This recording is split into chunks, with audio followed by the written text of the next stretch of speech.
Dragi prijatelji, nastavljamo razmatrati od Ajstva žalosne krunice.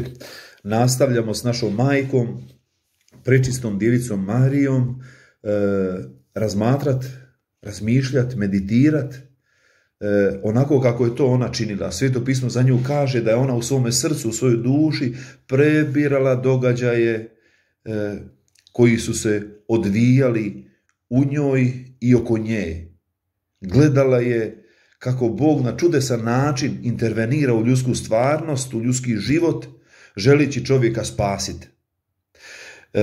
Ona je vjerovala i povjerovala svome Bogu, zato je postala zaštitnicom Duha Svetoga. U njoj je riječ, radi njenog da, zbog njenog pristanka, Bog je ušao u ljudsku povijest. Evo tako želimo moliti Gospu, pa daj, majko, da spasitelj, Isus, jedini moj spasitelj, uđe u moj život, da me zahvati i da mijenja ono što je bolesno, što je blesavo, što je nakaradno, što se gadi Bogu, a to je grijeh. Crkva u ovom svetom korizmenom vremenu razmatra od tajstva Isusovog križa. Isus nam je dao primjer.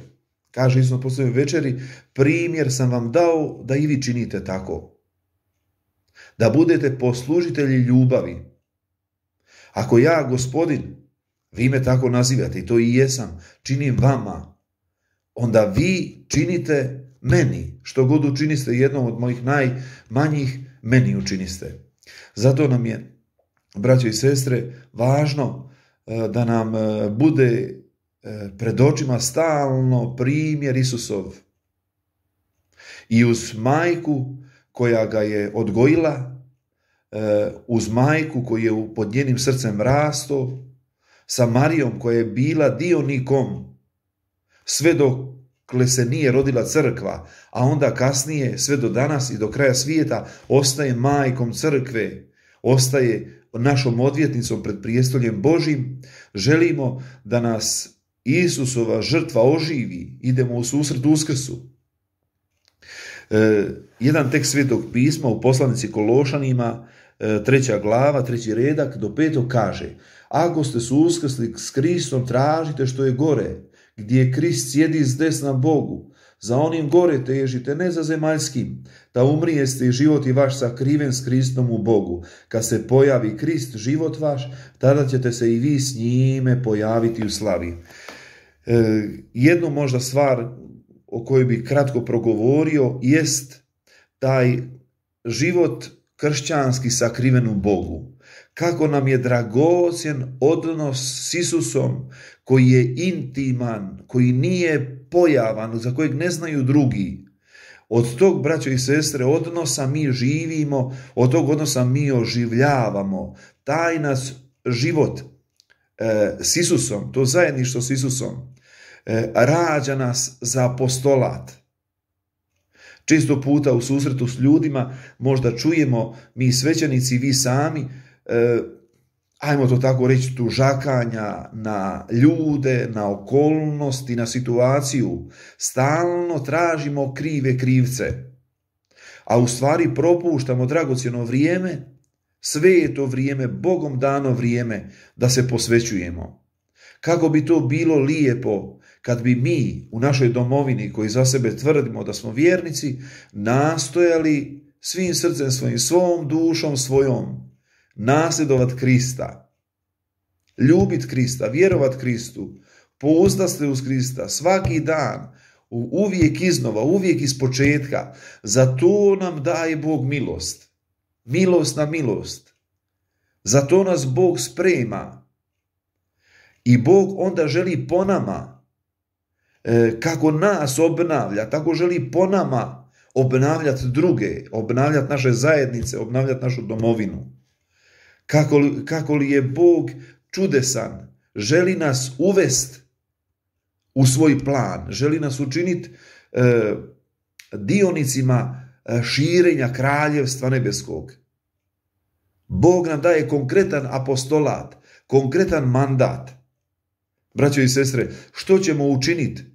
Ovisi ja bih rekao to tako, isključivo i jedino od našeg odgovora.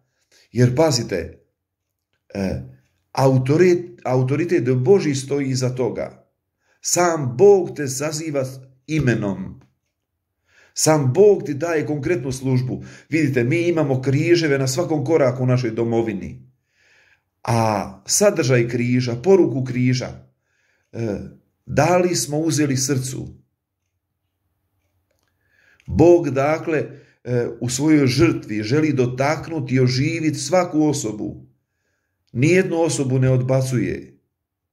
Želi nas onda učiniti oruđem svoje ljubavi, svoga mira, svoga milosrđa. Pa neka nam ova korizma, neka nam ovo razmatranje Isusove muke, neka urodi plodom, čudesnim plodom. Reče neki mistik, ne mogu se sad točno sjetiti koji, reče, sve poteškoće, svi ljudi u stvari kojim je Bog stavio na moj životni put, a koji su me u neku ruku mučili, postali su sveci na mome životnom putu. Evo, možemo komotno reći Gospodinu jutro kad se ustanemo, Gospodine, što li želiš danas učiniti? Od mene, od moga života. A Bog kad god čini čudesna djela, velika djela. Gospodine, zar si pozvao mene? Zar mene da učiniš dionikom širenja radosne vijesti? Onaj psalam tamo reče, pa da mi je i dolinom smrti proći, zla se ne bojim jer si ti sa mnom. Evo, braće i sestre, pouzdajmo se u Gospodina, rastimo u Gospodinu, dopustimo Gospodinu da On svojim svetim duhom, kao u životu Gospinu, kao u životu tolikih svetih duša u našem narodu, širi svoje kraljevstvo i činimo to u radosti, činimo to u zahvalnosti i budimo sigurni da ako je Bog na djelu, zar može situacija biti nemoguća? Sve je moguće onome koji vjeruje.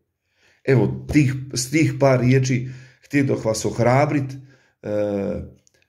i potičem vas. U stvari, najviše želim potaknuti i prije svega sebe. A onda svakako i vas, zajednicu Isusovu, okupljenu oko Isusa, budimo apostoli Isusovi, budimo svjedoci Isusovog duha, Isusove ljubavi u ovom svijetu koji je gladan i žedan Boga. Hvaljen Isus i Marija.